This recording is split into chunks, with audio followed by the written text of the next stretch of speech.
हमारी vector identities हो गई थी। आज क्या पढ़ेंगे?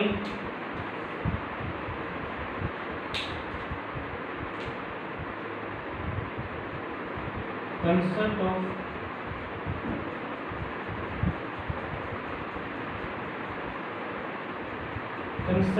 Scalar point function and vector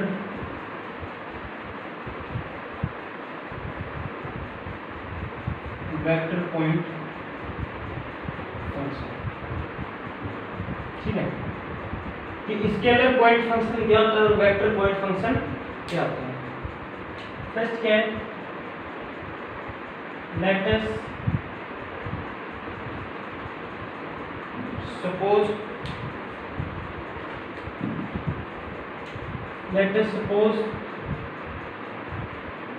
the function। ठीक है, मैंने ये फंक्शन मान लिया, मेरे पास x, y और z, मेरे पास कोई भी ये f of r vector function है।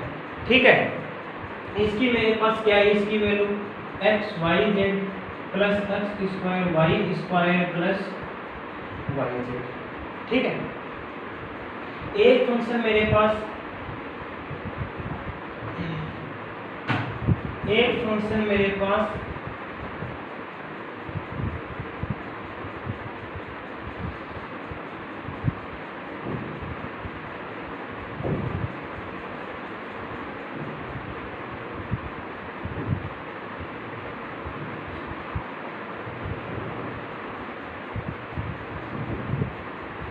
y z के है। ठीक है, ये मेरे पास फंक्शन है x y z का, मतलब मैंने 3 पॉइंट कहां से उठाए हैं, स्पेस से। कहां से उठाए, स्पेस से। ठीक है, फिर मैं इसके इस फंक्शन का यदि रिजल्टेंट, क्या बोला मैंने,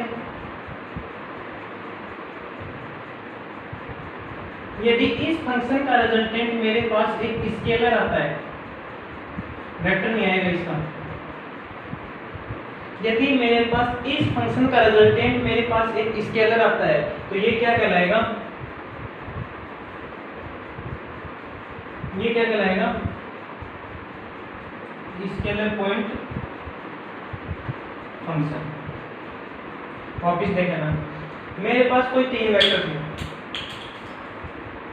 मेरे पास क्या थे, कोई भी 3 वेक्टर, मेरे पास एक फंक्शन है, ये क्या है, फंक्शन है। जब मैंने इसका रिजल्टेंट निकाला तो मेरे पास स्केलर आया, न कि वेक्टर आया। वेक्टर नहीं है, देख लो, वेक्टर आई कैप, जे कैप और के कैप आते हैं, तो ये क्या बनता है, वेक्टर। यदि मेरे पास स्केलर आया है, यदि इसका रिजल्टेंट मेरे पास स्केलर आया है, वेक्टर नहीं आकर, तो ये फंक्शन क्या कहलाएगा, स्केलर पॉइंट फंक्शन। यदि इसका रिजल्टेंट मेरे पास स्केलर नहीं आकर क्या आ रहा है, वेक्टर, वेक्टर है, आई कैप, जे कैप, के कैप, तो ये फंक्शन क्या कहलाएगा, वेक्टर पॉइंट फंक्शन। ठीक है, जहां पे मेरे पास where i cap, J cap and के cap are unit normal vector, unit normal vector along x axis, y axis and z axis। ठीक है, आई कैप, जे कैप, के कैप के मेरे पास यूनिट नॉर्मल वेक्टर, किसके, किस एक्सिस, इस एक्सिस के अलोंग। तो दोनों डेफिनेशन याद रखना। यदि मेरे पास किसी फंक्शन का रिजल्टेंट, किसी फंक्शन का रिजल्ट मेरे पास स्केलर आता है, वेक्टर नहीं आता, तो वो फंक्शन स्केलर पॉइंट फंक्शन कहलाएगा। और यदि मेरे पास कोई फंक्शन का रिजल्टेंट वेक्टर आता है, तो वो फंक्शन क्या कहलाएगा, वेक्टर पॉइंट फंक्शन कहलाएगा। अब देखो, जब किसी फंक्शन का रिजल्टेंट मेरे पास स्केलर आया, तो ये जो 3 पॉइंट है, ये मैंने कहां से लिए, स्पेस से, तो ये क्या कहलाएगा,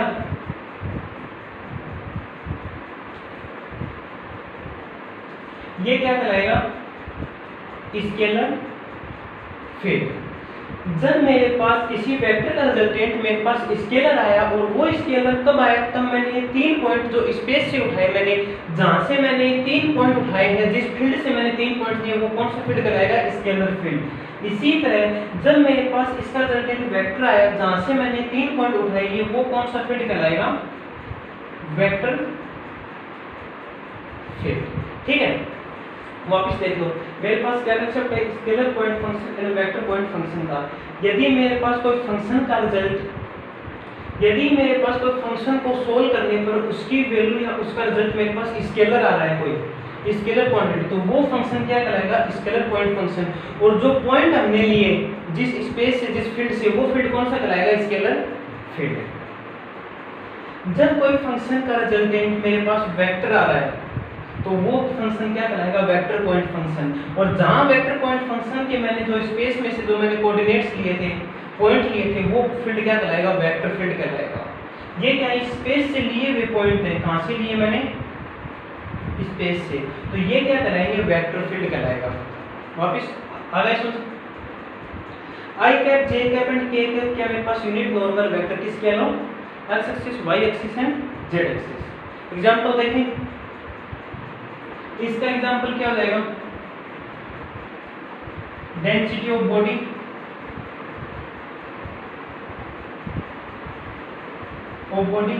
और वेक्टर पॉइंट फंक्शन का एग्जांपल क्या हो जाएगा, फोर्स। फोर्स कोई भी चीज के यदि फोर्स लगाएंगे तो वो डायरेक्शन भी देगा और डिस्प्लेसमेंट भी देगा। जैसे ये बॉक्स है, इसको यदि मैं इधर से धक्का मारूं तो ये इधर से लेगा, तो इसकी डायरेक्शन क्या है, इधर है, और इसका मैग्नीट्यूड भी है। लेकिन डेंसिटी ऑफ बॉडी का कभी भी डायरेक्शन नहीं होती, सिर्फ इसकी डेंसिटी मिलेगी। तो ये किसका एग्जांपल है, स्केलर पॉइंट फंक्शन का। ये किसका एग्जांपल है, वेक्टर पॉइंट फंक्शन का।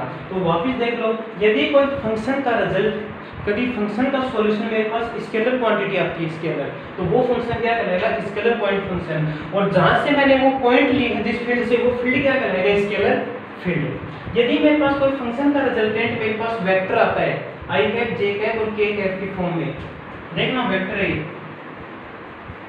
यदि वेक्टर आता है तो वो जो फंक्शन क्या कहलाएगा, वेक्टर पॉइंट फंक्शन। और जहां से मैंने वो पॉइंट लिए हैं तो वो क्या कहलाएगा, वेक्टर फील्ड। ठीक है,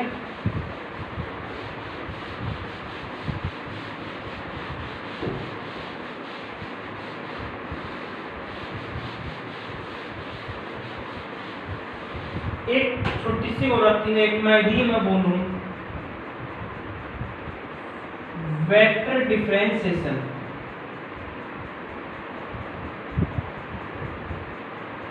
क्या है, वेक्टर डिफरेंशिएशन। मेरे पास वेक्टर डिफरेंशिएशन है, यदि मेरे पास कोई एफ ऑफ वेक्टर टी मेरे पास 3t² i cap plus 4t j cap plus 6t³ plus t³ k cap, मेरे पास ये फंक्शन है। मेरे को बोला वेक्टर डिफरेंशिएशन क्या होता है, देखो, यदि मैंने इसका df/dt निकाला, क्या आएगा, 6t i cap plus 4j cap plus 3t² k cap. यदि मैंने इसका d²f/dt² निकाला तो 6i cap plus 0j cap plus 6t के कैप आया। ठीक है, यदि मेरे पास कोई फंक्शन है, यदि मैं उसका एक बार डिफरेंशिएशन करता हूँ, कितनी बार, एक बार। अब देखो वेरिएबल कितना है, यदि मैं बोलना चाहूँ तो ये मेरे पास सिंगल वेरिएबल में, किसमें, सिंगल वेरिएबल क्या है, सिर्फ t है। यदि मैं किसी फंक्शन का एक बार डिफरेंशिएशन करता हूँ तो वो मेरे को वेलोसिटी देता है। क्या देगा वो फंक्शन, वेलोसिटी देगा। ये यदि देखो ये किसकी है, मोशन ऑफ पार्टिकल की इक्वेशन है। किसकी इक्वेशन, मोशन ऑफ पार्टिकल की इक्वेशन है। यदि मैं किसी का एक बार डिफरेंशिएशन करता हूं तो वो मेरे को वेलोसिटी देगा। यदि मैं उसी का वापस डिफरेंशिएशन कर दूं तो वो मुझे एक्सीलरेशन देगा। क्या देगा, एक्सीलरेशन। यदि मैं चेक करूं df/dt t = 1 पर, मैंने पॉइंट क्या ले लिया, 1, तो जैसे मैं 1 रखूंगा तो 6i cap plus 4j cap plus 3k cap, तो ये मेरे पास मोशन ऑफ पार्टिकल की, मतलब t = 1 पर क्या आई है, वेलोसिटी। मतलब इस पार्टिकल की t is equal to 1 point पर वेलोसिटी कितनी आएगी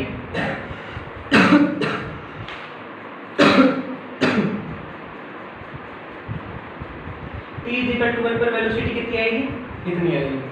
किसी भी पॉइंट पर हम वेलोसिटी तय कर सकते हैं। तो वेक्टर डिफरेंशिएशन ये बोलता है यदि मेरे पास कोई फंक्शन है सिंगल वेरिएबल चल रहा है अभी तक, यदि मेरे पास कोई फंक्शन है, यदि मैं उसका एक बार डिफरेंशिएशन करता हूं तो मेरे को वेलोसिटी देगा, दो बार डिफरेंशिएशन करूंगा तो मेरे को एक्सेलरेशन देगा।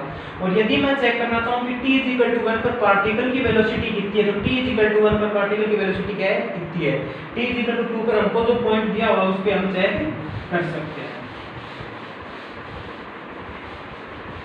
अब यदि मेरे पास आ जाए मल्टी वेरिएबल, मतलब एक से ज्यादा वेरिएबल हमारे पास आ जाए, यदि मैंने बोला मेरा f x y i cap plus y z j cap plus x z k cap, ये मेरे पास मल्टी वेरिएबल का क्या है फंक्शन है, क्या है मेरे पास फंक्शन है। तो मैं क्या करूंगा, पहले मेरे पास t था उस फंक्शन में तो मैंने t के रिस्पेक्ट में कर दिया, अब मैं क्या करूंगा इसको x के रिस्पेक्ट में करूंगा, y के रिस्पेक्ट में भी और z के रिस्पेक्ट में भी। तो मेरे पास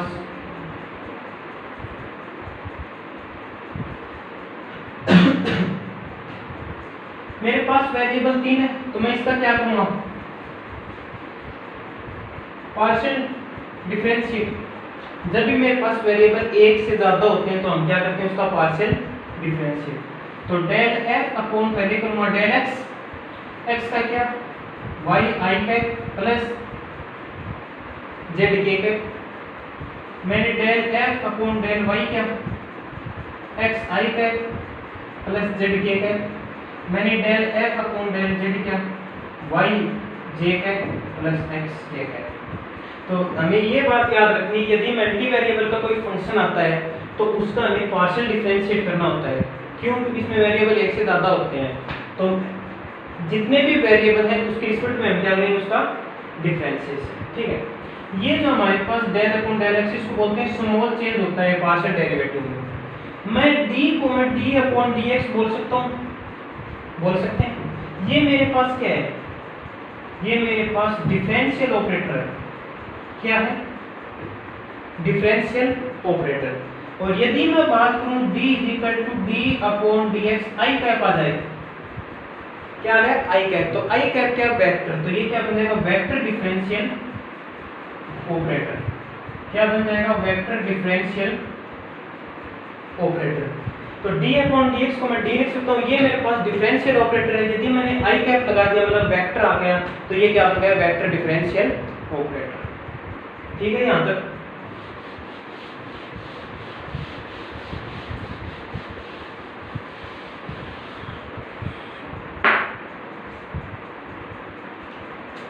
क्या होता है मेरे पास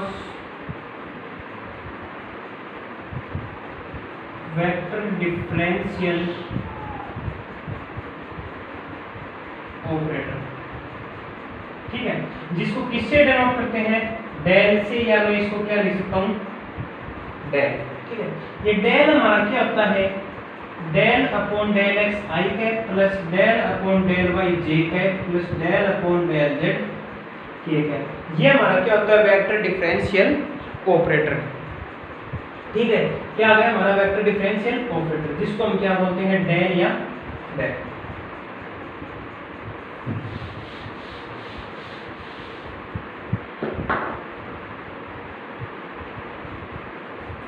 अगली मैं बात करता हूं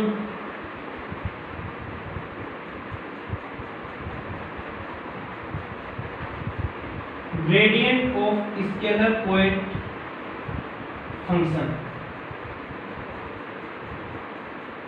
क्या है मेरे पास gradient of scalar point function. ठीक है,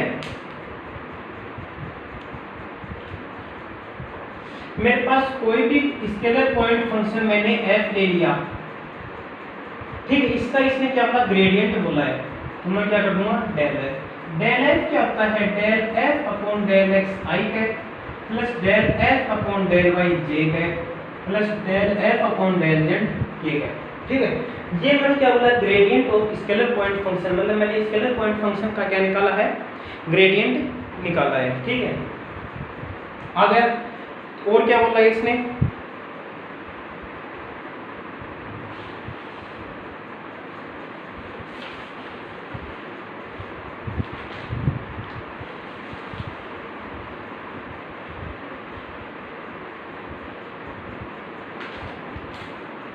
ये मेरे पास आ गया ग्रेडियंट। यदि मेरे को बोले मेरे को ग्रेडियंट ऑफ एफ निकालना कोई पॉइंट पर, क्या बोला मैंने, मेरे को निकालना gradient of scalar point function at point x1 y1 और z1। जब हम ये निकालेंगे तो ये किसको दर्शाएगा, नॉर्मल वेक्टर होगा। ये क्या होगा हमारा नॉर्मल वेक्टर होगा एट पॉइंट x1 y1 और z1। नॉर्मल वेक्टर को हम किससे दर्शाते हैं, n वेक्टर से। तो जब gradient of scalar point function निकालेंगे तो डेल f होगा हमारा, ऐसे सोल्व करेंगे। लेकिन जब हमें नॉर्मल वेक्टर निकालना हो तो हमको दिए हुए पॉइंट को उसको क्या करना है, सेटिस्फाई करवाना है। तो हमारे पास क्या आ जाएगा, नॉर्मल वेक्टर आ जाएगा उस सरफेस पर, किस पॉइंट पर, x1, y1, z1 पर। ठीक है,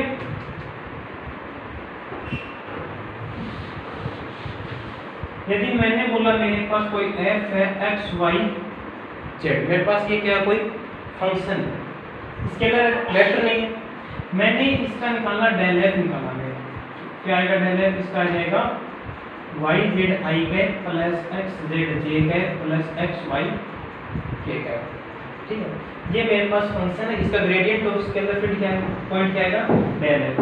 यदि मैंने इसका 1, 1, 1 पर निकाला तो मेरे पास क्या आ जाएगा, i cap plus j cap plus k cap. ये क्या है हमारा नॉर्मल वेक्टर।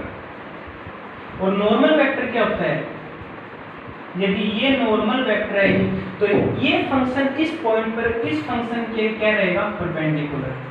क्या रहेगा, परपेंडिकुलर। तभी तो हमारा क्या निकलेगा, नॉर्मल वेक्टर। तो मेरे पास f क्या था, x y z, मैंने इसका डेल f निकाला, इस पॉइंट पर मैंने क्या किया, इसका निकाला है ग्रेडियंट। तो ये जो हमारे पास है ये क्या देगा, नॉर्मल वेक्टर देगा इस पॉइंट का। याद रखना, कभी भी नॉर्मल वेक्टर निकालना हो तो डेल f निकालो जो दिए हुए पॉइंट पर। तो जब ये जो फंक्शन है ये किसके परपेंडिकुलर है, फंक्शन f के। अब क्या निकालेंगे,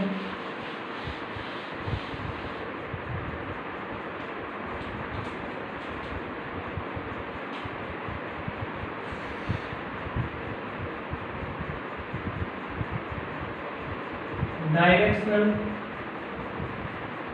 derivative of any scalar point function. Scalar point function, ठीक है, जिसको किससे दर्शाते हैं, मैंने इसको dd लिख दिया, डायरेक्शनल डेरिवेटिव। किसी भी स्केलर पॉइंट फंक्शन का यदि डायरेक्शनल डेरिवेटिव निकालते हैं तो उसका फॉर्मूला होता है ग्रेडियंट ऑफ f दिए गए पॉइंट p पर into n vector upon n vector का मैग्नीट्यूड। ये हमारे पास होता है डायरेक्शनल डेरिवेटिव। इसको मैं लिख सकता हूँ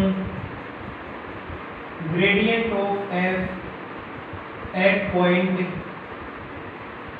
p, gradient of at point p, और ये है unit vector along n vector. ये हमारे पास क्या, ये यूनिट वेक्टर तो है n कैप, तो किसके अलोंग है, n वेक्टर के अलोंग। तो ये इसका क्या होता है, फॉर्मूला होता है जो हमें यूज करना है। ठीक है,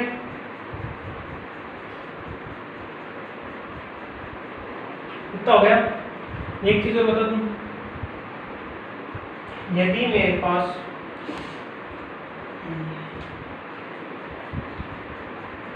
पास कोई दो फंक्शन है,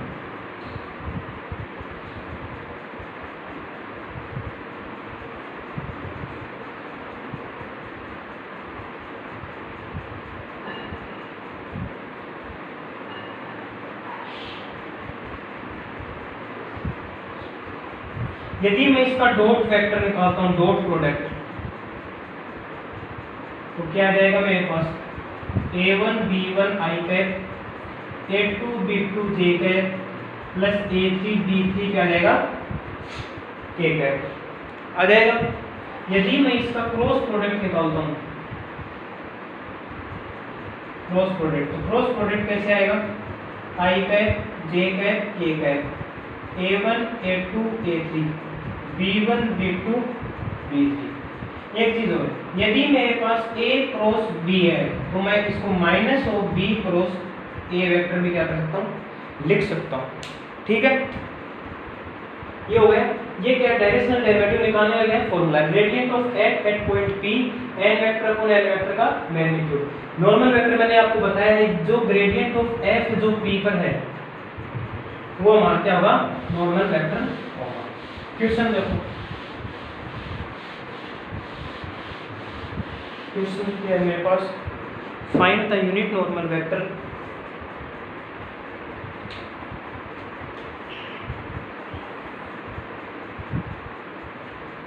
find the unit normal vector to the surface x y cube z square is equal to 4 at point -1, -1, 2। Second question, find the directional derivative of function x y z is equal to x y cube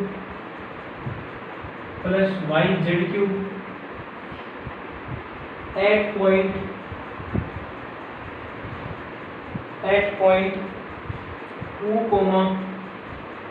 -1, 1 in direction of vector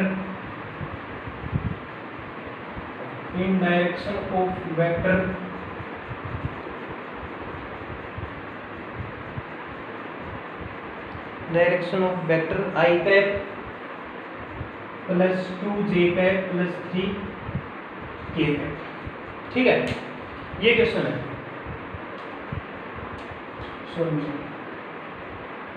first question बोला find the unit normal vector निकालना है, किसके, surface के। तो surface हमारी क्या दी हुई है, इसको f मान लो। तो f मानोगे तो x y cube z square -4, ये इक्वल्स में 4 थे, इधर आएगा, इसका रहेगा माइनस का। किस पॉइंट पर निकालना है, एट पॉइंट P। तो P हमारा क्या है, -1, -1, 2। इसने बोला यूनिट नॉर्मल वेक्टर निकालना है, मतलब हमको n कैप निकालना है, ये निकालना हमको यूनिट नॉर्मल वेक्टर। तो ये कैसे आएगा, gradient of f at point P। तो मैंने इसका डेल f निकाला, 3 वेरिएबल है, x के रिस्पेक्ट में क्या हो जाएगा, y cube z square i cap, इसका 0 प्लस y का क्या हो जाएगा, 3xy square z square j cap plus 2xy cube z। ये क्या है, ग्रेडियंट ऑफ f। लेकिन ये अभी तक नॉर्मल वेक्टर नहीं है, क्यों नहीं नॉर्मल वेक्टर, क्योंकि इस पॉइंट P पर निकालना है। तो डेल f एट पॉइंट -1, -1, 2। जैसे मैंने इसमें ये रखा z2 नहीं है, -1, -1, ये 1 माइनस, तो माइनस आई कैप क्या आएगा, माइनस आई कैप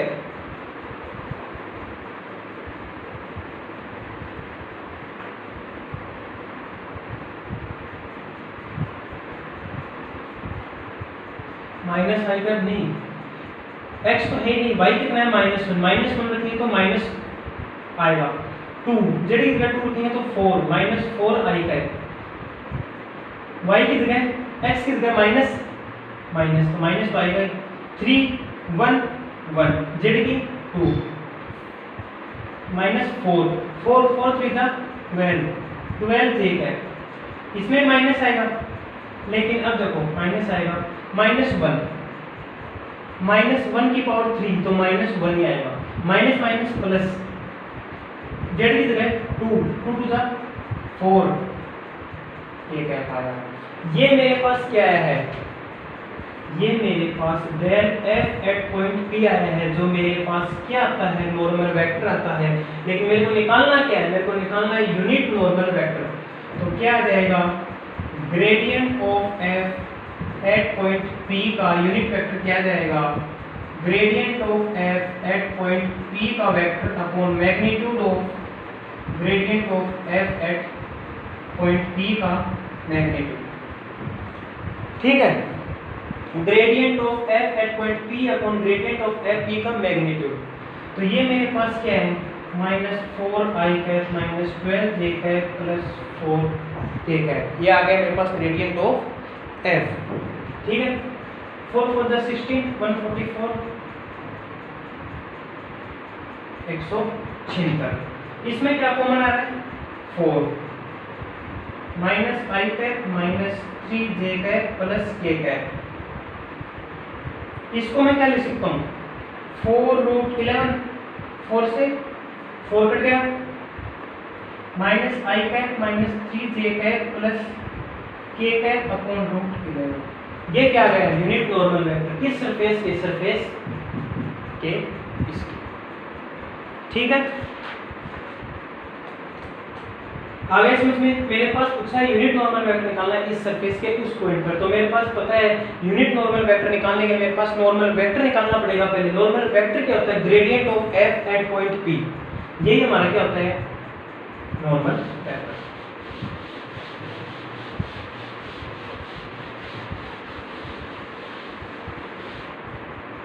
अगला क्वेश्चन, डायरेक्शनल डेरिवेटिव निकालना। मेरे पास मेरे को f दिया हुआ है x y cube plus y z cube. ठीक है, मेरे को पॉइंट P दिया हुआ है 2 -1 और 1, और मेरे पास इन डायरेक्शन ऑफ वेक्टर पूछा, मतलब ये नॉर्मल वेक्टर मेरे पास n वेक्टर कितना है, i cap plus 2 j cap plus 3 k cap. ये मेरे पास क्या आ गया, नॉर्मल वेक्टर। मेरे को क्या निकालना है, फाइंड द डायरेक्शनल डेरिवेटिव। ठीक है, मेरे पास डायरेक्शनल डेरिवेटिव क्या होता है, gradient of F at point P into N vector upon N vector का मैग्नीट्यूड। मेरे पास ये भी है, ये भी है, ये निकालना है मेरे को। तो मैं इसका क्या करूँगा, डेल एफ निकालूँ। ठीक है, डेल एफ क्या देगा, वाई क्यूब आई कैप प्लस, पहले एक्स के रिस्पेक्ट में ये 0, वाई के रिस्पेक्ट में z cube j cap plus z के रिस्पेक्ट में स्क्वायर के कैप। ठीक है, gradient of F at point P निकालना है। पी कितना है,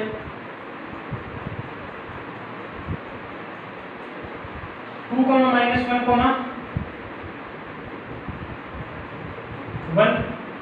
-1 minus i cap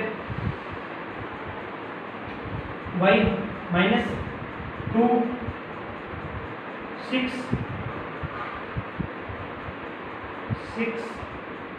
point option है